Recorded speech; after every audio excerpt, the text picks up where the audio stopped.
గత ప్రభుత్వం ఒకసారి తెలంగాణ ఉద్యమం పాటప్పుడు కేసీఆర్ రాజీనామా చేసిన ఎంపీ సీటుకి ఎంపీకి రాజీనామా తొడగొట్టి సవాల్ చేసి గెలిచి 1,00,000 ఓట్లతో గెలిచిండు అప్పుడు. అది ఆ విధంగా ఇప్పుడు నువ్వు తొడగొట్టి రాజీనామా చేయి, మళ్ళీ గెలిచి చూద్దాం.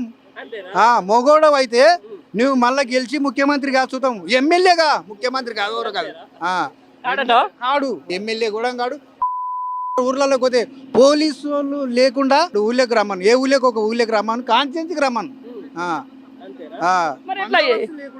ఇంత చేస్తున్నా కూడా మరి ప్రజలు ఎందుకు క్షమిస్తున్నారు? ఎవరు క్షమిస్తలేరు. వాళ్ళంతటి వాళ్ళే చెప్పు తీసుకొని కొట్టుకుంటున్నారు. వాళ్ళంతటి వాళ్ళే చెప్పు తీసుకొని కొట్టుకునే కాడికి వచ్చింది. కొట్టుకుంటారు కూడా. ఆ ఆడోళ్ళు ఎప్పుడన్నా ఈరియే కొరకు ఎంటికెళ్ళి పట్టి చీగంటికెళ్ళి పట్టి కొట్టుకున్నాను. నిన్న వీడియోలో నా దగ్గర ఫోన్లో ఉంది. వాళ్ళు కొట్టుకొని తనుకుంటున్నారు ఆడోళ్ళు. అంతవరకు వచ్చింది. ప్రభుత్వం దిగజారిపోయింది. ఇది మళ్ళీ 10 ఏళ్ళకి మళ్ళీ ముఖ్యమంత్రి ఇస్తే మళ్ళీ తెలంగాణ లేకుండా చేసి మళ్ళీ సమైక్య ఆంధ్ర చంద్రబాబు వీళ్ళందరూ కలిసి మళ్ళీ తెలంగాణ అనే పదం లేకుండా చేస్తాడు వీడు. తెలంగాణ పదం అనేదే లేకుండా చేస్తాడు వీడు. మొత్తం మళ్ళీ సోనియా గాంధీ, చంద్రబాబు తెలంగాణ లేదు, మళ్ళీ సమైక్య ఆంధ్ర ఏ విధంగా ఉన్నదో ఆ విధంగా పాలన చేస్తాడు వీడు. మళ్ళీ ఢిల్లీకి పోతున్నాడుగా వీడు. ఎట్లా తెలంగాణ అనే పేరు లేకుండా చేస్తాడు వీడు, ఖచ్చితంగా చేస్తాడు.